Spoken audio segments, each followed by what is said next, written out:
ఉద్యోగ భయంతో తమ ప్రాణాలకు హాని తలపెడుతున్నారు అని చెప్పి పోలీసులతో మొరపెట్టుకున్నా కూడా పోలీసులు పట్టించుకోని పరిస్థితి ఈ రోజున రాష్ట్రంలో మనం చూస్తూ ఉన్నాం. ఇక్కడ కనుక మనం చూసుకున్నట్లయితే పల్నాడు ఎస్పీకి ఫిర్యాదు చేసేందుకు అంబులెన్స్ లో వచ్చింది రోసమ్మ గారు. మీరు చూడొచ్చు, టీడీపీ మహిళా నేత నుండి నన్ను కాపాడండి బాబోయ్ అంటూ మొరపెట్టుకుంటోంది ఆవిడ. కలెక్టరు ఎస్పీకి వృద్ధురాలు వినతి పత్రం అందించి ఆమె ఎకరంన్నర స్థలం దురాక్రమణకు మహిళా నేత దౌర్జన్యం చేస్తున్నారు అంటూ ఆవేదన వ్యక్తం చేస్తే అసలు ఆమెని పట్టించుకున్న వాళ్ళు లేరు ఈ రోజున. అంటే ఇలాంటి న్యూస్లు నిజంగా జరిగితే కూడా ఇవన్నీ ఒక సాక్షి పేపర్లోనే ఎందుకు వస్తున్నాయి, మిగతా పేపర్లో ఎందుకు రావట్లేదు?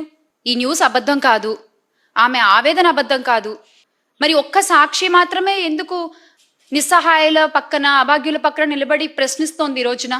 ఈ విషయం రాష్ట్ర ప్రజలందరూ కూడా గమనించాలి. ఎందుకు అంటే మొన్నటికి మొన్న శ్రీకాకుళం జిల్లా ఆముదాలవలసకు చెందిన టీడీపీ ఎమ్మెల్యే రవికుమార్ గారు మహిళా ఉద్యోగుల్ని వేధించిన సంగతితో పాటు ఇలాంటివి రాష్ట్రంలో ప్రతిరోజు కోకొల్లలు జరుగుతున్నాయి. కానీ ఎంతమంది మాట్లాడుతున్నారు దీని మీద? మాట్లాడరు. ఎందుకంటే ఎల్లో మీడియా మాఫియా ప్రశ్నించే సాక్షి ఛానల్ గొంతు నొక్కేస్తారు, ఇబ్బందులకు గురి చేస్తారు ఆ ఛానల్ని కూడా. ఇంకెవరు వాళ్ళని ప్రశ్నించకూడదు అనమాట. వాళ్ళు మాత్రం వాళ్ళ అధికారాలని దుర్వినియోగం చేసుకుంటూ ఎన్ని అఘాయిత్యాలకైనా ఎన్ని అరాచకాలకైనా పాల్పడచ్చు. ఉదాహరణకి మన సౌమ్య గారు ఉదంతం. దాంతో పాటుగా ఇంకొకటి, మన నరసరావుపేట రూరల్కి సంబంధించిన విషయం ఇది. లైంగిక దాడికి యత్నించిన టీడీపీ నాయకుడు ముక్కపాటి వెంకటేశ్వర్లు గారిపై కేసు నమోదు చేయాలని ఫిర్యాదు చేసినా పోలీసులు స్పందించలేదు అనేటువంటి ఒక అభాగ్యురాల ఆవేదన ఇది. ఏం చెప్పారు? డబ్బు పలుకుబడి ఉంది ఆయనకి, ఎందుకు ఆయనతోటి మనకి, రాజీ చేసేసుకో అని చెప్తున్నారు. ఇదా మీ రాజకీయం? ఇదా మీరు చేసే రాజకీయం? ఇదా మీరు చేసే పంచాయతీలు?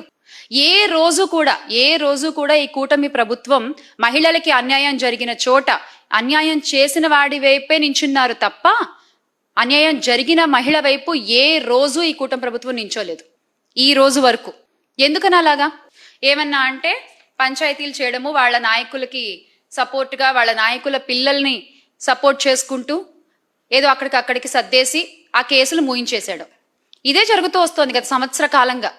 ఏమన్నా అంటే మళ్ళీ మహిళలే మాకు అందరికంటే ఎక్కువ అంటూ మాట్లాడతారు. మరి ఈ రోజున గౌరవ ఉప ముఖ్యమంత్రి గారు పీపీపీ గారు పవన్ కళ్యాణ్ గారు ఎందుకు బయటకు వచ్చి మాట్లాడట్లేదు? ఎందుకు ప్రశ్నించట్లేదు జరుగుతున్న అన్యాయాల గురించి? మహిళల బాధ్యత మీది అన్నారు కదా, ఎక్కడుంది మీ బాధ్యత?